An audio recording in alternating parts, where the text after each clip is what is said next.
देखते हैं properties of ethanol. Ethanol जैसे कि हम लोग जानते हैं ये एक IUPAC नेमिंग है इथेनॉल। इसका जो कॉमन नेम होता है वो होता है इथाइल अल्कोहल। जैसे कि मिथेनॉल को बोलते हैं मिथाइल अल्कोहल, इथेनॉल को इथाइल अल्कोहल, प्रोपेनॉल को propenyl alcohol. Clear? Okay. Common name वो होता है जो कि हम लोग बहुत ही डे टू डे लाइफ में यूज करते हैं फॉर आस्किंग, लाइक हम अगर ड्रगिस्ट के पास जा रहे हैं, हम बोल रहे हैं कि हमको इथाइल अल्कोहल चाहिए, तो वो हमको क्या देगा? इथाइल अल्कोहल दे देगा। लेकिन अगर हम इथेनॉल ऐसे बोलेंगे तो शायद उसको नहीं समझ में आएगा। इसका जो केमिकल फॉर्मूला होता है वो होता है CH3CH2OH, यानी C2H5 और OH, है ना? बोलते हैं ना C2H5OH, ये होता है हमारा इथेनॉल। ओके, ये एक अल्कोहल ग्रुप से मैच करता है जो हमारा, अब हम लोग इसमें देखेंगे पहले फिजिकल प्रॉपर्टीज। इसके प्रॉपर्टीज देखने से पहले मैं आपको ये बता देना चाहूंगी ताकि हम लोग इजीली अंडरस्टैंड कर पाए। जो कॉमनली लोग अल्कोहल बोलते हैं, जिसको कफ सिरप में यूज किया जाता है, या फिर जो कंज्यूम करते हैं अल्कोहल लोग आज के टाइम में, जो कि हेल्थ के लिए काफी नुकसानदेह होता है, वो एक्चुअली अल्कोहल जो है कॉमनली बोला जाता है उसको आजकल। लेकिन वो होता क्या है? वो इथेनॉल ही होता है हमारा। जो इथेनॉल होता है उसी को, सॉरी, इथेनॉल होता है, एसिड नहीं है यहाँ पे। इथेनॉल जो होता है वही होता है हमारा उसी को हम लोग डे टू डे लाइफ में अल्कोहल बोलते हैं। अब जैसे कि ये अल्कोहल ग्रुप का है, अगर हम अल्कोहल का पूरा सीरीज निकालें, यानी मिथेनॉल, इथेनॉल, प्रोपेनॉल, ब्यूटेनॉल, तो इस पूरी होमोलोगस सीरीज का ये क्या है? सेकंड मेंबर है। फर्स्ट मेंबर कौन है इसका? मिथेनॉल है। क्लियर? होमोलोगस सीरीज अगर नहीं समझ में आई तो आप वीडियोस जाके जरूर देखें और इस चीज को समझें ताकि इससे क्वेश्चन जो भी आते हैं वो आप इजीली सॉल्व कर पाए। अब आप ये लोग समझ चुके हैं कि अल्कोहल है। अब अल्कोहल का हमारा दिखता कैसे? वो कैसा दिखता है? कलरलेस लिक्विड है वो। साथ ही साथ उसकी स्मेल कैसी है? तो प्लेजेंट स्मेल है। उसका टेस्ट कैसा है? तो बर्निंग टेस्ट है। ये बात हमें सबको पता है। अब इसका जो मेल्टिंग पॉइंट है और इसका जो बॉइलिंग पॉइंट है ना, वो बहुत ही ज्यादा क्या होता है? लो होता है। इसका जो हमारा बॉइलिंग पॉइंट है वो कितना होता है? 78 डिग्री सेल्सियस, यानी 351 केल्विन। इससे ज्यादा अगर आप नोटिस करोगे तो वाटर का होता है 100 डिग्री सेल्सियस, है ना? इसका होता है बॉइलिंग पॉइंट बहुत लो। अब ये क्या है? वाटर में इजीली सॉल्यूबल है। आप कितने भी प्रोपोर्शन में वाटर में इसको मिला सकते हो। मतलब आप चाहो तो 80% इथेनॉल डाल लो, 20% वाटर डाल दो। आप चाहो तो 50% अल्कोहल डाल दो, 50% पानी डाल लो, है ना? कितने भी प्रोपोर्शन में आप इसको चाहो तो मिक्स कर सकते हो। ऐसा क्यों होता है? क्योंकि इसमें होता है हाइड्रोक्सिलिक ग्रुप। हाइड्रोक्सिल ग्रुप किसको कहते हैं? यानी ऑक्सीजन और हाइड्रोजन के ग्रुप जहां पे होते हैं उसको बोलते हैं हाइड्रोक्सिलिक ग्रुप।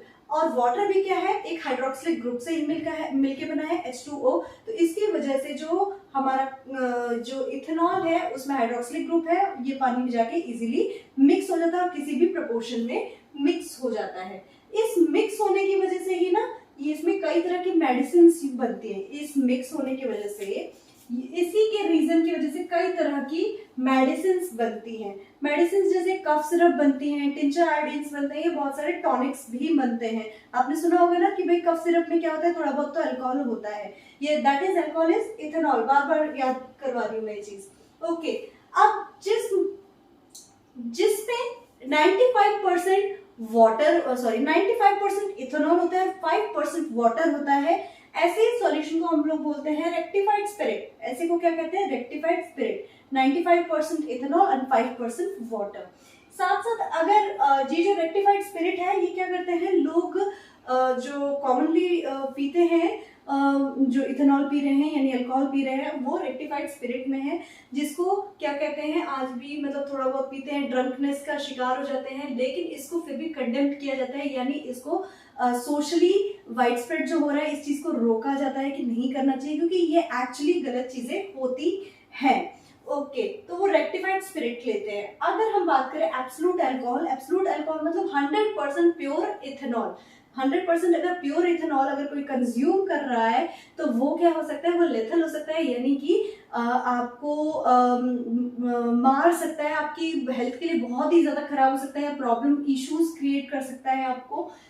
ओके, अगर हम लोग इसका नेचर देखें तो ये एक न्यूट्रल कंपाउंड है। न्यूट्रल मतलब ना ये एसिडिक है ना ये बेसिक है, इसीलिए लिटमस पेपर के ऊपर ये किसी तरह का शो नहीं करता है इफेक्ट। ओके, मेडिसिन में यूज होता है ये मैं बता चुकी हूँ। फिजिकल प्रॉपर्टीज के बाद हमारा आता है केमिकल प्रॉपर्टीज इथेनॉल की। बहुत इजी है, जब हम केमिकल प्रॉपर्टीज समझ रहे हैं तो प्लीज आप साथ में ना अपने पेपर पेन लेके बैठिएगा, नोटबुक और पेन के साथ, क्योंकि लिख लिख के इस रिएक्शंस को हम करें तो बहुत अच्छे से हमें समझ में आती है। इसको अंडरस्टैंड कीजिए रिएक्शंस को। पहले देखो, सोडियम के साथ रिएक्ट करवा रहे हैं तो सोडियम को किस में डालेंगे? इथेनॉल के साथ, क्योंकि इथेनॉल की प्रॉपर्टी पढ़ रहे हैं। तो सोडियम और इथेनॉल ऐड कर दिया। ये 2-2 क्या है? ये तो बैलेंसिंग की है हमने बाद में, जो हमने फर्स्ट चैप्टर में पढ़ा था। सोडियम में इथेनॉल डाला है। जब सोडियम में इथेनॉल डालेंगे तो क्या होगा? उस टाइम पे हमारा बन जाएगा सोडियम इथ ऑक्साइड। क्या बन जाएगा? सोडियम इथ ऑक्साइड। यानी कि देखो यहाँ पे है सोडियम Na, यहाँ पर क्या है? हाइड्रोजन। अब दोनों में रिएक्टिविटी सीरीज में अगर आप देखो तो कौन ज्यादा रिएक्टिव है? सोडियम हमारा ज्यादा रिएक्टिव है ना? अगर आप देखो तो इसकी वजह से क्या होता है? यहाँ सोडियम आ जाता है और हाइड्रोजन क्या हो जाता है? बाहर निकल जाता है। क्लियर? ये हो गया हमारा रिएक्शन विद Na यानी सोडियम। ओके, अब नेक्स्ट हम लोग देखते हैं reaction to give unsaturated hydrocarbon. मान लो मेरे पास अब ये तो इथेनॉल है। इथेनॉल मतलब क्या है? अल्केन है। अल्केन या फिर हम बोले कि सैचुरेटेड, अल्केन नहीं है ये क्या है? सैचुरेटेड हाइड्रोकार्बन है। सैचुरेटेड हाइड्रोकार्बन है। Okay, ethanol. अब जो ये इथेनॉल है हमारा, अगर इसमें हम लोग क्या ऐड करते हैं? Hot concentrated sulphuric acid H2SO4 यानी सल्फ्यूरिक एसिड। H2SO4 को क्या बोलते हैं हम लोग? Sulphuric acid. और कैसा डालना है? एकदम कंसंट्रेटेड डालना है, ठीक है? सॉरी, कंसंट्रेटेड डालना है। और हॉट मतलब 443 केल्विन पे गर्म किया हुआ।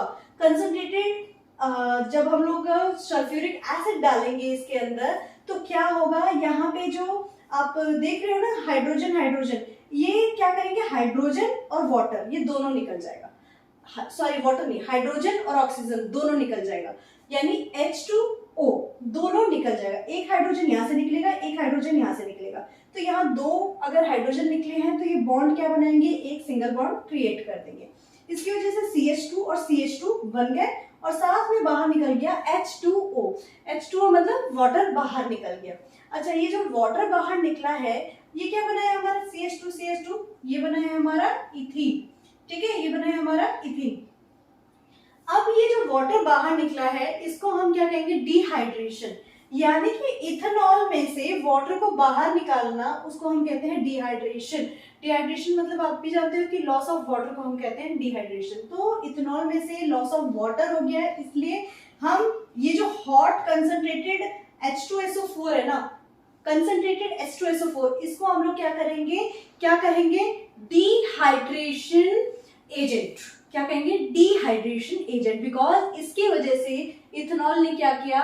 वाटर लूज कर दिया और फिर क्या बनाया? इथीन बनाया। फिर क्या बनाया? इथीन बनाया। क्लियर? ये रिएक्शंस को समझिए। ये प्रॉपर्टीज थी इस इथेनॉल की। इसके बाद हम पढ़ते हैं प्रॉपर्टीज ऑफ इथेनोइक एसिड।